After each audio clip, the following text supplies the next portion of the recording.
Hey, everybody. Welcome back to Church and State with Stephen Cox. Big news. Donald Trump has plans for Gaza, and Benjamin Netanyahu is recruiting American influencers to run interference for his ethnic cleansing plan. That's the topic for today's show here with American Reform. Thanks for being with us, American Reform. How are you doing today? I'm doing well, Stephen. Thank you for having me on your program again. I really enjoyed our conversation last week, and I'm excited to have this one. Lots of big topics to cover.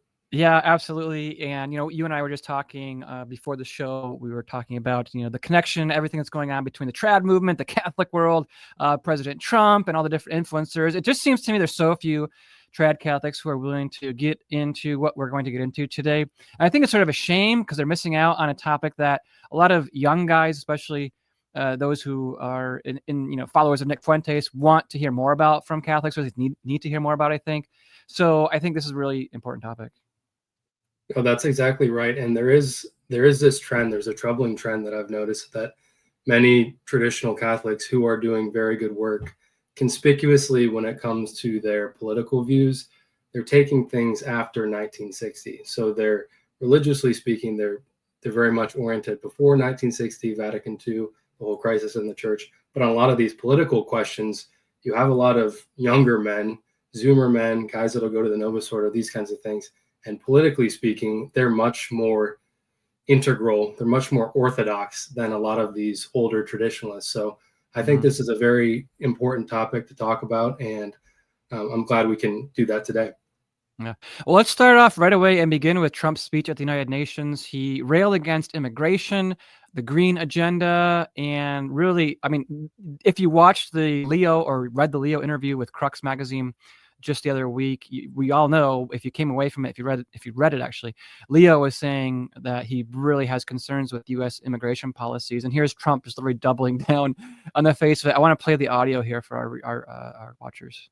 We have reasserted that America belongs to the American people, and I encourage all countries to take their own stand in defense of their citizens as well. You have to do that because I see it. I'm not mentioning names. I see it, and I can call every single one of them out. You're destroying your countries. They're being destroyed. Europe is in serious trouble. They've been invaded by a force of illegal aliens like nobody's ever seen before. Illegal aliens are pouring into Europe. Nobody's doing anything to change it, to get them out. It's not sustainable. And because they choose to be politically correct, they're doing just absolutely nothing about it.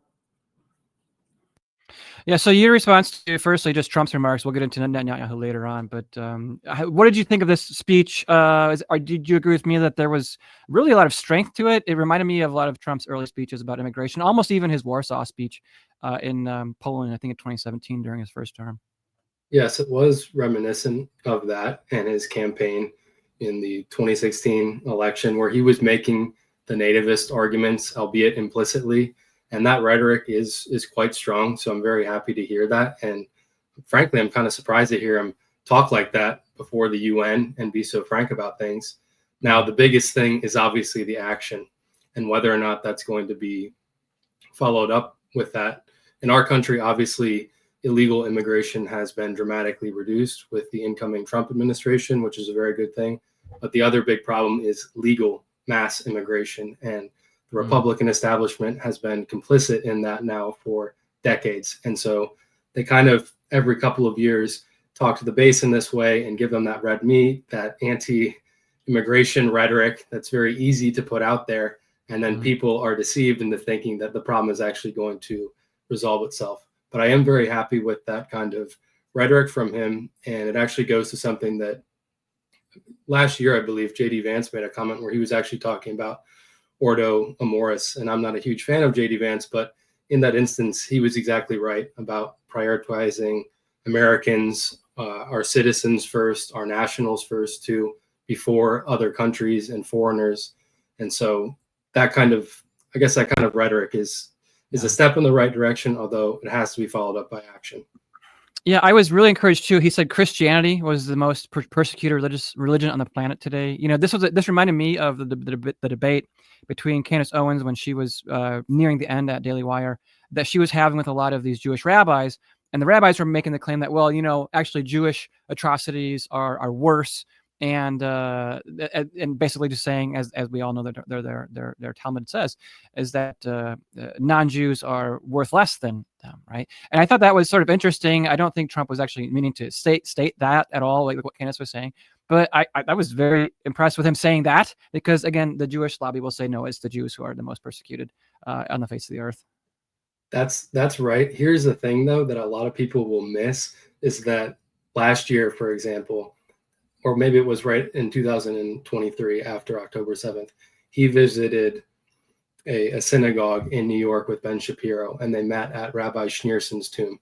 And so those little moments are what people forget. When Trump is with the people that are exerting an enormous amount of influence over him, he goes to the tomb of this rabbi who did not believe that Christians had souls, that Jews uniquely were ensouled. And so that's where Trump is really a Trojan horse in many ways.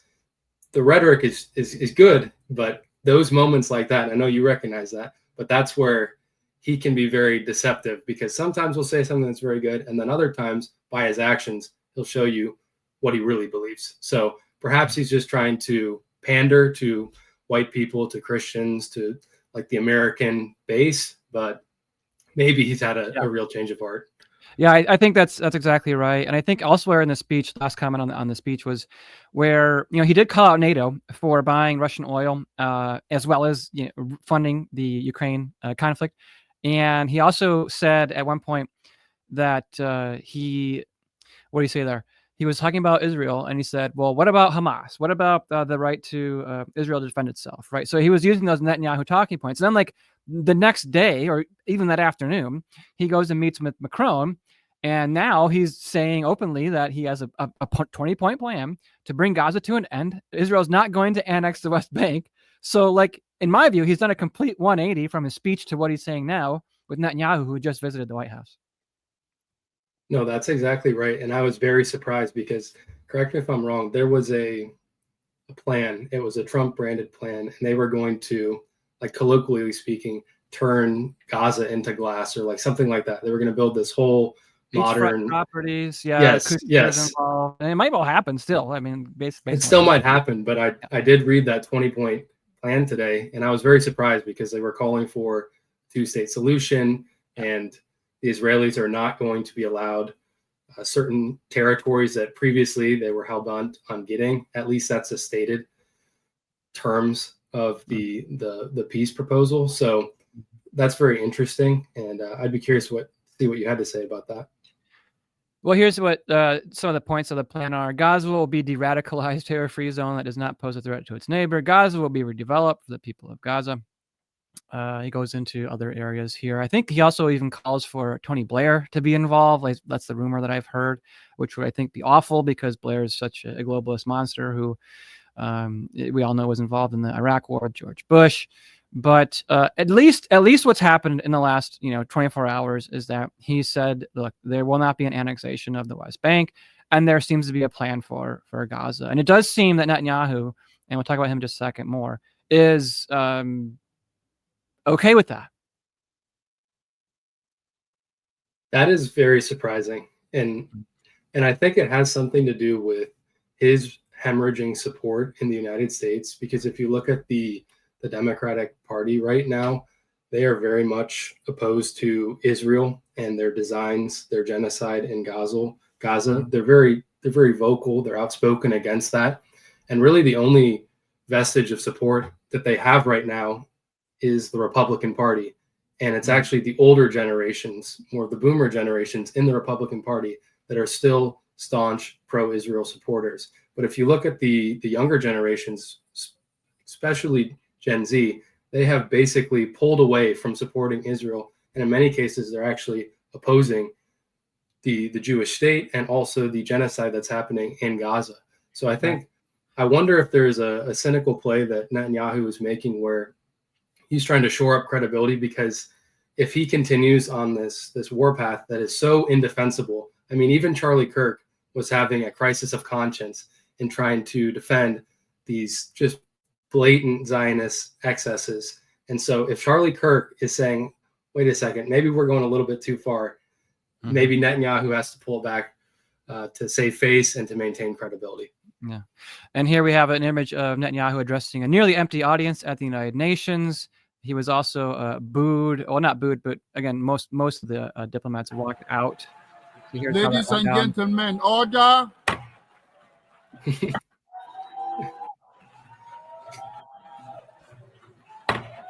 Order, please. So that's a good thing, right? I think people are seeing that. And here's the thing I worry about, though, is, responsible statecraft is is an outlet I tend to read, and they have a pretty good take on foreign policy. And their view is that this plan appears designed to once again portray Palestinians as opposing an end to the conflict. So, you almost worry that, this is just something that they're floating out there to make it seem like, okay, Hamas is going to reject this peace deal, and so therefore Netanyahu can be justified in going further, because that is something Trump did say at the press conference today with Netanyahu at the White House. He said, if Hamas rejects this, you can do whatever you want. So that's my worry, is that it's not really a plan, and that it's just going to continue on. That's a very real concern. And if you look at the personnel that were brokering that plan, you had Jared Kushner, Trump's Jewish son-in-law, and then you also had Steve Witkoff, who's also Jewish. So they are very interested third parties, and they were the two principal men that were brokering that deal. So that angle could definitely have some weight to it, because I don't think it's a coincidence that Jared Kushner and Steve Witkoff, who just happen to be Jewish, are there brokering that deal with Trump and Netanyahu. Right. Well, I mean, it seems, though, that regardless of what happens with that, Netanyahu is moving his pieces. And one thing he's done lately is meet with the U.S., a number of U.S. influencers at the Israeli consulate in New York City. And he urged them to basically cast Israel in a positive light. And fortunately for us, the influencers put their names out there and put out videos of their time interacting with him, especially Deborah Lee. She shared footage of a question she asked about Netanyahu and how his response would be to the increasing disdain for support for Israel among Gen Z, as well as younger under 35 Americans. And here's what he had to say in response. We'll play this here and turn the volume up so everybody can hear it. Christian influencers. Okay. It's kind of hard to hear. But we talked about the woke right, and he said, I call it the woke Reich. That's a brilliant observation. The woke right, because these people, they're not any different from the woke left. I mean, they're insane. They're movies. But they're actually meeting on some of the things. And what we have to do is we have to secure that part of the base of our support in the United States. That is being challenged systematically. A lot of this is done with money. Money of NGOs, vast. Money of governments, vaster. Okay? We have to fight back. How do we fight back? Our influencers. I think you should also talk to them if you have a chance. To that community, they're very important. And secondly, we're going to have to use the tools of battle. The weapons change over time. You can't fight today with swords. That doesn't work very well. Okay? And you can't fight with cavalry. That doesn't. So he's saying here, basically admitting that here's a foreign leader, right? Saying to American influencers, hey, you listen to our people who are going to then go shape the narrative on social media and get those under 35 Americans and support them, have them support our cause. I mean, this is is this not just an entire foreign interference that we are worried about, allegedly, with the 2020 election, right? Russian interference. Can we talk about Israeli interference in U.S. domestic affairs here now? No, seriously. And that's really the thing. And this is another thing that perhaps we can talk about too, because the letter from Charlie Kirk came out that he wrote to Benjamin Netanyahu. And so that might dovetail nicely with this. But exactly, he's engaging in a foreign influence operation. He's attempting to shape American public opinion, and he has all these influencers, many of them Jewish. They're coming over to Israel, different organizations. The Philos Project is one of them, and they're meeting. They're discussing the talking points, and then they're going to come back to our country and presumably try and change public opinion, because Israel as a cause is really losing support. Well, here's some of those individuals. They posted their names on social media. Isaac Woodward was there. Luke Moon, I don't know all of them. The Philos Project was there. I'll ask you about that in just a second. So here's some of these individuals who were there. Tell us again who these individuals were and what's the Philos Project, because it seems that organization, I'll bring your tweet up in a second, was involved with this. Yes, and I'm not trying to exaggerate or anything, but this is a very sinister organization, and I've done some research. Others have done good research on this group too. They're called the Philos Project, and ostensibly they're a Christian organization, but they're mainly devoted to Jewish causes, combating anti-Semitism, supporting Zionism, and promoting so-called Judeo-Christianity. And so their executive director, Lucas Moon, was there at the meeting with Netanyahu. He was actually the one who led the envoy, and they met with Netanyahu, and he brokered that meeting. He is an ordained Southern Baptist minister. If you look at his facial structure, his physiognomy, he doesn't exactly look like a Gentile, so perhaps he's a convert, but he says that he is a Protestant Christian, I suppose. And their team was there with Netanyahu, and the beginnings of their organization, they received funding from Paul Singer, who is a Jewish billionaire, vulture capitalist. He's pro-sodomy. He is for LGBTQ, all these different kind of socially progressive issues. He is like fiscally conservative. And this group has been involved with, they have an arm called Philos Catholic. And so this group partnered with the Catholic Information Center earlier this year in March.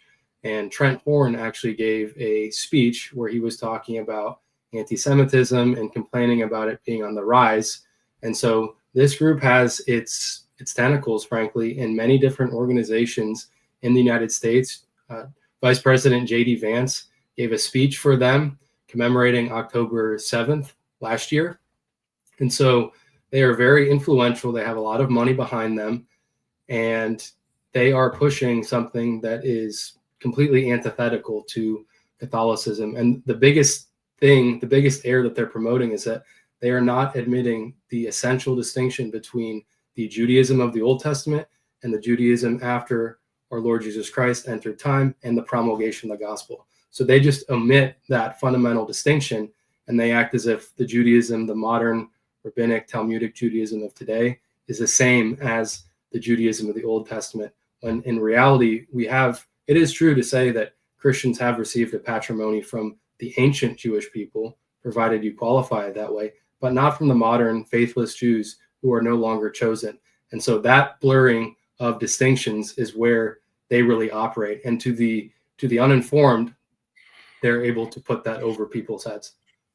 Yeah, what's really disturbing about all this is I saw this event happen back when it first occurred, March 10th, 2025. You have all the kosher Catholics here, right? You have George Weigel, who supported the Iraq War, the unjust war. Mary Eberstad, she was recently given an award by, I think, combating anti-Semitism.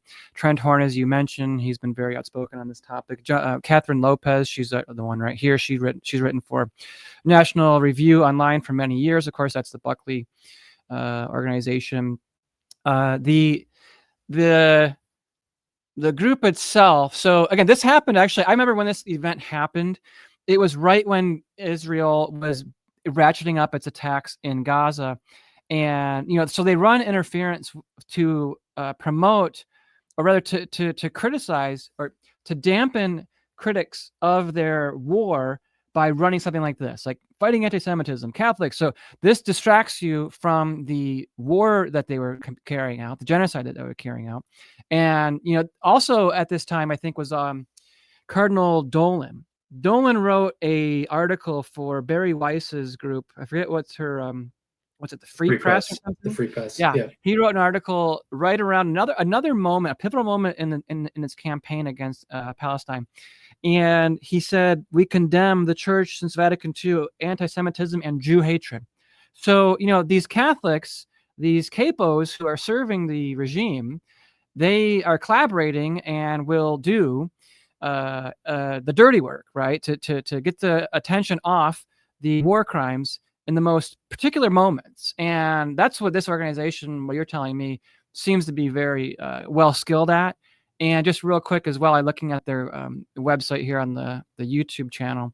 They're attacking Candace Owens, right? And because clearly, I've said before, it seemed that Kirk was tottering a little bit on his support for Israel, and so you can see where these people are coming from. They're wanting to nullify Tucker and Candace and the claim that Charlie was, really questioning Israel, etc. So yeah, it's not hard to see where they're coming from. Yeah, so tell us more about them. You did put a tweet here also about a connection that potentially Cardinal Burke had to the organization. Yes, there's somewhat of a remote connection with Cardinal Burke, and I want to be circumspect when I'm talking about it. But previously, he had welcomed the Association of Hebrew Catholics into the Diocese of St. Louis years ago. And so they did a number of interviews with him. And it's very clear that he's a Philo-Semite, and that came out in the interviews. And one of the topics of discussion was the Seder meal. And so I think previously he had perhaps participated in one, but I think he's modified his views to an extent. So there was a memo that came out a couple years ago, and the Association of Hebrew Catholics likes to tout this memo that he wrote, where he talked about a so-called Catholic Seder meal. And basically it's a traditional Jewish Seder meal emptied of all of its Jewish elements. At least that's what Cardinal Burke was talking about. Someone had asked him, is this permissible as a Catholic to attend? And he answered in the affirmative, although he gave an enormous number of qualifications, and it's just very unusual. But if you look at the old moral manuals, it is very clear that the observance of Jewish ceremonies and rituals are seriously sinful. Objectively speaking, they're seriously sinful to engage in. So celebrating the Passover, Hanukkah, any of these kinds of Jewish religious rites or ceremonies, because they were fulfilled in our Lord Jesus Christ. And so many of them are actually an implicit denial of our Lord's messianic dignity and his kingship. And so that's very, very troubling. And then the other one you'll see there is Lawrence Feingold. He is their director of theology. He's ethnically Jewish. So obviously he has a certain psychology that he's probably trying to bring into things. And so that's really the troubling thing with this project, is that they're operating like a fifth column, where they're trying to, some of its members are openly promoting Judaizing, participating in certain Jewish rites under certain conditions, these kinds of things. So that's why groups like this need to be watched more closely. And then, like I was saying before, they have a lot of money behind them.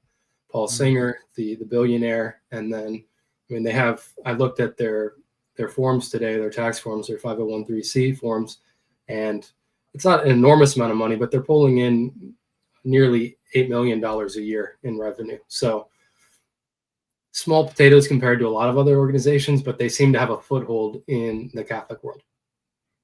Yeah, very interesting. I think a lot of folks in DC sort of are familiar probably with them, at least the Catholic Information Center. That's obviously been connected, or at least alleged to be connected, with Opus Dei in the past as well. And that's actually a place Ted Marshall used to actually work for very much in his youth. And so there's a lot of people who I think are well connected who go through that organization in DC, and it seems that is something to keep an eye on. And we'll see more. I think we'll hear more from you about that at a later date. But I want to kind of circle back to what Netanyahu said at the actual meeting itself, because he did say he praised the TikTok sale, right? TikTok previously was owned not by any Western organization, and Trump forced that to be sold to, among others, Oracle, a tech company run by Jewish pro-Israeli billionaire Larry Ellison. And the excuse was made that TikTok was becoming too pro-Chinese, right? That China was influencing over it, having an undue influence over it that was hurting the West. And obviously that wasn't the case, right? I mean, Mitt Romney spilled the beans quite early on, and he said it was because there was too much pro-Palestinian content getting out, exposing the war crimes that were taking place there. But give us a rundown as to what that was all about. What else did Netanyahu say about TikTok, but also I know we talked about Elon Musk as well. Yes, and it's very interesting that they did drop that original pretext, because I believe in the Republican primaries for 2024, Nikki Haley, with a lot of consternation, she said that if children spend, it's like something like 15 or 20 minutes a day on TikTok, they become, there's some crazy statistic, 15% more anti-Semitic. And That's so right. I think obviously that's the And her real daughter reason. has an account on the thing. Yeah, that's right. She let her daughter have an account on that. Yeah, and she's complaining about anti-Semitism rising. And so that's obviously the real reason that the change in hands is happening. And like you alluded to, the principal buyer is Oracle. And yes, Larry Ellison is the co-founder. He is a Jewish billionaire. For a brief period of time, a couple of weeks ago, he was actually the richest man in the world. Now he's number 2 behind Elon Musk again. A couple of facts about him, and these are very important details. So your viewers, especially my viewers too, can get to know the man that is now going to be controlling TikTok in many ways. He was the single biggest private donor to the Israeli Defense Forces. He has referred to the state of Israel as his own before. He owns a stake in Paramount and Skydance Corporation, which is now run by his son, David Ellison, also Jewish. And then he was the one who was courting Bari Weiss with the acquisition of the Free Press. And so she's a Jewish journalist. She's a liberal journalist, and she famously was fired by the New York Times for her support of certain conservative positions. And so that's really who Ellison is. And and the other thing about his personal life, and this is public information, he has now been married, quote unquote, 6 times. So he's on his 6th so-called wife at this point. And so that's just as many genders as there are in the Talmud, I think, or is it 7? I forget. Something like that. Yeah, the Weiss thing is interesting. The way, I'm not sure if you followed what's happened. She's now, I think, in talks with CBS as well to have the Free Press, acquired by them. I mean, she's very, very sinister, I think, because she poses as a conservative. She talks about being America first, and it's clear that her and like Shapiro are just doing the same thing, but from different angles, right? So Ben is like a conservative, right, who will get the youth vote, who I think is really going after Charlie Kirk's supporters, and to kind of again corral them back into the Zionist playpen. Whereas Weiss is coming at it. She's a lesbian too. She's in a so-called marriage with a woman, and she's coming at it from the moderate left position, like the Bill Maher position. Then she's like trying to co-opt, just like Laura Loomer is, right, to corral the others. So, and that's where Shapiro is gatekeeping on the right. He will not talk to anyone that is further to his right, just like Charlie Kirk, where they always were talking about Charlie Kirk. He's willing to have a conversation with anyone. That's true, provided you were to his left. He was not willing to entertain anyone that was to his right. And similarly with Shapiro, he'll have a conversation with all these degenerate streamers like Destiny, Open Communist, these types. Shapiro will have a conversation with them. And then with Bari Weiss, she's kind of positioning herself as like the moderate liberal type, and she's wanting to distance herself from the very radical, diverse coalition that has become the Democratic Party. Yeah. I want to play this clip from Ellison just so people are aware of kind of who he is and what's his messaging here. So real quick, this is him talking about AI. The police will be on their best behavior because we're constantly recording, watching and recording everything that's going on. Citizens will be on their best behavior because we're constantly recording and reporting everything that's going on. And it's unimpeachable. The cars have cameras on them. I think we have a squad car here someplace. But those kind of applications using AI, if we can use AI, and we're using AI to monitor the video. So if that altercation that occurred in Memphis, the chief of police would be immediately notified. It's not people that are looking at those cameras. It's AI that's looking at the camera. No. You can't do this. It would be like a shooting. That's going to be an event that's immediately, an alarm's going to go off. It's going to be, and we're going to have supervision. In other words, every police. Yeah, we get the point, right? This is Orwellian speak, very much 1984, and very concerning. Yes, very, very troubling. And I actually just sent you another video. I don't know if you can pull that up. This is Ellison. He was talking about how the state of Israel in some ways his own country. He considers it his own country. Another very troubling comment that he has so much power in America. And so he is Netanyahu's boss. Let's hear from this guy here. What is your connection to Israel? Well,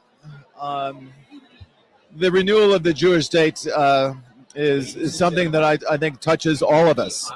For 2,000 years, we were a stateless people. And now we have a country of our own, defended by all the brave men and women of the IDF. So anything we can do to support them, who, devote their lives for preserving the state of Israel, keeping the people safe, and allowing our state to continue in sometimes in very, very difficult situations. Did you visit Israel? I have been to Israel. I have been to the border. I have spent time to the people who govern the state of Israel, and I feel a deep emotional connection to the state of Israel and the Israeli people. Yeah. So you think he's going to let content get out on TikTok? That's critical. I mean, come on, man. Yeah. It's a tired point, but could you imagine any other nationality, a person in America saying that about they have these deep ties to Russia or to China? I mean, the conservatives would be, when it comes to China, they would be out of their mind. Oh my goodness. He says that he has this deep connection to China and like the Chinese people and the Chinese state. That would be intolerable. That would not go in our political situation. The other thing I want to mention too with Netanyahu is that he was very excited about Elon Musk too, because he seems to think that Musk is very much a friend. He called him a friend during his talk with these influencers, and I think that's quite worrying too. I do think though Musk is probably more open to free speech than Ellison probably is on a lot of these questions. But what did you make of Netanyahu's remarks about Musk and Twitter as well? I actually did not catch those specific remarks, but I would tend to agree with you that Elon Musk in many ways is committed to free speech, and it's kind of surprising what he allows to happen on his platform, because it's something that you don't see on other platforms. Yeah. And so there is kind of, that has been, I was very suspicious of a lot of his motives, and I still am, but that is a silver lining with his acquisition of Twitter, X now, is that you are allowed to speak pretty frankly about some of the most important issues in the world, not only in the church, but also politically in America. And you can speak with candor, and the censorship, it's nothing like it was in 2020 during all of that, or 2016 for that matter.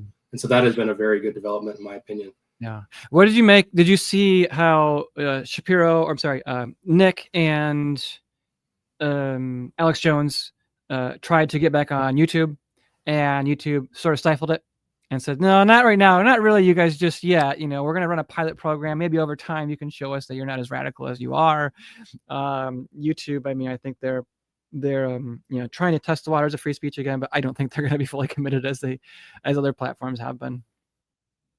I don't think they will be either. And I think Nick had got on the platform and he had 30,000 followers within a couple of hours. And then him and Jones were summarily kicked off. And so I think that's a testament in many ways. I don't necessarily agree with Alex's message, but they are saying a lot of the truth, and they're really pushing the envelope on a lot of these important issues, Nick in particular, obviously.